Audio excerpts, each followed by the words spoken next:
কোন সময়ে কোন কাজটি করতে হবে এটা একটা ইম্পর্ট্যান্ট ফ্যাক্টর। আর বিশেষত সেটা যদি ভূ রাজনীতির ক্ষেত্রে হয় তাহলে তো সময়টা আরও গুরুত্বপূর্ণ। এখন চীন এবং আমেরিকা যুক্তরাষ্ট্রের মধ্যে প্রতিদ্বন্দ্বিতা চলছে বিভিন্ন ক্ষেত্রে। ডিফেন্স বলুন, অর্থনীতি বলুন, প্রযুক্তি বলুন, প্রত্যেকটি ক্ষেত্রে চীন আমেরিকা যুক্তরাষ্ট্রকে টক্কর দিচ্ছে। আর এটা ওয়াশিংটন কিন্তু ভালোভাবে নিচ্ছে না। এই কোয়াড অঞ্চলে ভারতের গুরুত্ব আরও বাড়বে।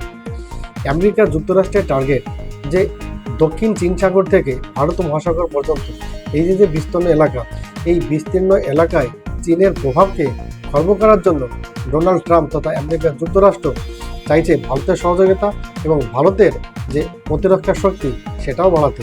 তাহলে এখানে একটা প্রশ্ন আপনাদের থাকতে পারে যে রাশিয়ার সঙ্গে ভারতের এতদিনের পুরনো সম্পর্ক, তাহলে সেই সম্পর্কের কি হবে? রাশিয়ার সঙ্গে কি তাহলে সমস্ত সম্পর্ক ছিন্ন হতে চলেছে?